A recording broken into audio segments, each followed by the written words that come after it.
kenapa sering ditanyakan ya? Apa ada masalah ya sebetulnya gitu? Loh iya kan? Kok saya tidak ditanyain bagaimana dengan pangan murah, betul nggak? Bagaimana dengan subsidi BBM? Loh itu kok nggak pernah ditanyakan gitu? Tapi kok IKN selalu ditanyakan ya gitu? Apa sebenarnya dalam alam bawah sadar kita ada pertanyaan ya sesungguhnya gitu? Cukup sampai di situ jawaban saya.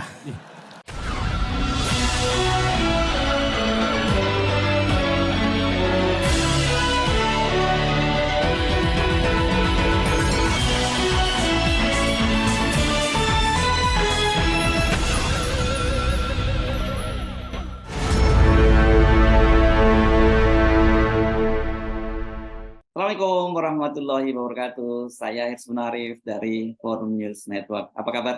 Semoga selalu dalam keadaan sehat walafiat. Bakal calon presiden dari Koalisi Perubahan untuk Persatuan, Anies Baswedan, mendapat pertanyaan jebakan. Ya, ini jebakan pertanyaan ini disampaikan oleh Ketua APEKSI, Asosiasi Pemerintahan Kota Seluruh Indonesia, Bima Arya Sugianto, ini yang juga sekarang menjadi Ketua Umum APEKSI ya. Ini Anies Baswedan hari ini dia menghadiri diskusi panel rapat kerja nasional atau Rakernas ke-16 APEKSI, Asosiasi Pemerintah Kota Seluruh Indonesia di Makassar. Dan selain Anies Baswedan itu hadir dua orang bakal calon presiden lainnya, yakni Ganjar Pranowo dan Prabowo Subianto. Anies ini mendapat giliran menyampaikan pemaparannya dalam diskusi panel itu giliran kedua. Yang pertama adalah Ganjar Pranowo, kedua Anies, dan ketiga baru Prabowo Subianto. Nah, setelah selesai menyampaikan pemaparannya itu, Ketua APEKSI Bima Arya Sugianto yang menjadi moderator bersama dengan tuan rumah, yakni Wali Kota Makassar Doni Pomanto, itu menanyakan hal itu kepada Anies Baswedan tentang apa yang akan dia lakukan kalau kemudian dia terpilih, seandainya dia terpilih menjadi Presiden RI. Apakah dia melanjutkan IKN atau tidak? Ini isu ini jangan dianggap remeh ya, karena isu ini justru menjadi jadi hal yang utama yang juga sangat sensitif yang membedakan Anies Baswedan dengan calon presiden lainnya. Anies Baswedan ini kan selama ini dicitrakan sebagai calon antitesa dan diduga kemungkinan besar kalau dia nanti terpilih menjadi presiden maka dia tidak akan melanjutkan pembangunan ibu kota negara baru. Ini kira-kira sama dengan apa yang dilakukan oleh Anies Baswedan ketika dia terpilih menjadi gubernur DKI Jakarta pada Pilkada 2017. Dia tidak melanjutkan proyek reklamasi Pantai Utara Jakarta. Jadi ya nggak salah ya kalau kemudian ini bisa jadi semacam pertanyaan jebakan yang dilontarkan oleh Bima Arya ini ya. Dari situ kemudian publik akan tahu kira-kira seperti apa. Nah, bagaimana jawaban Anies mengenai ini? Ini menarik jawaban yang disampaikan oleh Anies. Pak Anies tadi banyak sekali berbicara dengan kota dengan perspektif yang saya kira sangat update ya. Ada satu hal yang saya kira menjadi concern kepedulian dari teman-teman wali kota dan juga mungkin rakyat Indonesia.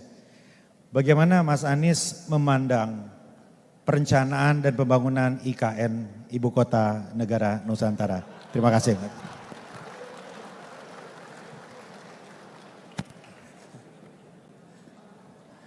Ini yang bakal jadi headline besok. Padahal kita mau bicara kota lebih luas gitu. Bapak Ibu semua, kita adalah orang-orang yang dipilih secara politik melalui proses pilkada.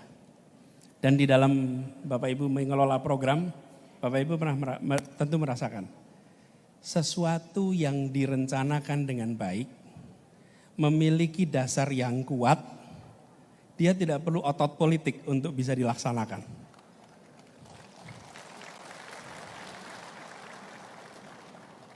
Sesuatu yang punya dasar kuat dan baik dirasakan masyarakat dengan sendirinya akan menggelinding. Dengan sendirinya akan menggelinding. Tapi kalau dia tidak memiliki dasar yang kuat, ya, kemudian tidak jelas yang mendapat manfaat siapa, maka wali kota itu harus kerja keras pakai otot politik untuk membuat program yang diinginkan jalan. Betul tidak, Mas? Jadi saya melihat bila ini adalah rencana yang baik, ya pasti jalan terus. Pasti jalan terus. Tapi bila ini ada masalah, saya juga kadang-kadang heran, kenapa sering ditanyakan ya? Apa ada masalah ya sebetulnya gitu? Loh iya kan? Kok saya tidak ditanyain bagaimana dengan pangan murah, betul nggak? Bagaimana dengan subsidi BBM? Loh itu kok nggak pernah ditanyakan gitu. Tapi kok IKN selalu ditanyakan ya gitu. Apa sebenarnya dalam alam bawah sadar kita ada pertanyaan ya sesungguhnya gitu. Cukup sampai di situ jawaban saya. Walaupun Anies terkesan ngeles ya gitu, tidak menjawab langsung pertanyaan, tapi sebenarnya kita sudah sudah bisa menduga kemana arah jawaban Anies itu, meskipun dia hanya menjawabkan tersamar ya gitu ya. Justru aku herankan tadi, kenapa sih dia selalu banyak sekali dapat pertanyaan semacam itu ya gitu, karena hal ini kan juga pernah jadi topik yang disampaikan ketika dia melakukan perbincangan dengan host dari Metro TV, yakni Andi F. Noya. Pada waktu itu juga dia mendapat pertanyaan soal itu ya. Dia ditanya bagaimana nanti kalau dia terpilih menjadi presiden, apakah dia akan meneruskan pembangunan ibu kota baru.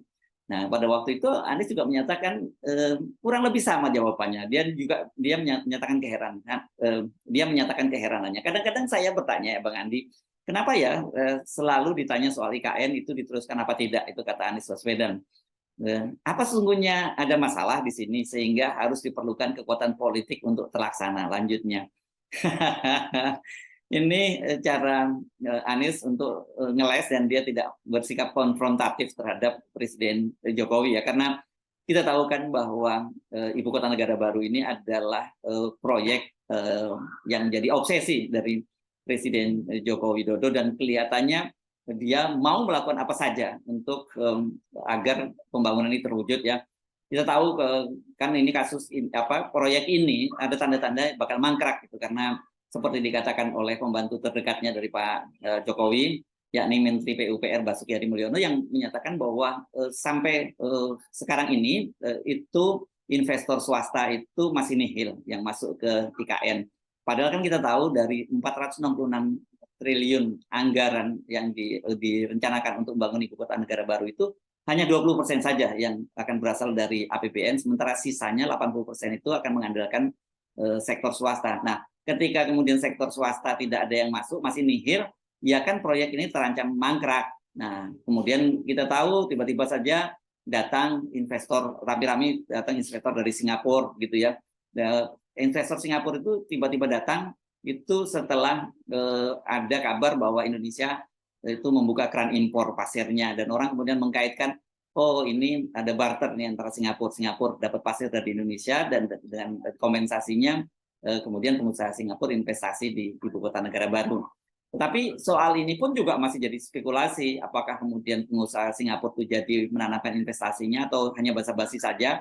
Kendati mereka sudah datang beramai-ramai dan waktu itu diterima langsung oleh Pak Luhut, Menko Marinvest yang ditunjuk oleh Presiden Jokowi untuk menjadi ketua Satgas atau gugus tugas untuk mempercepat investasi di IKN.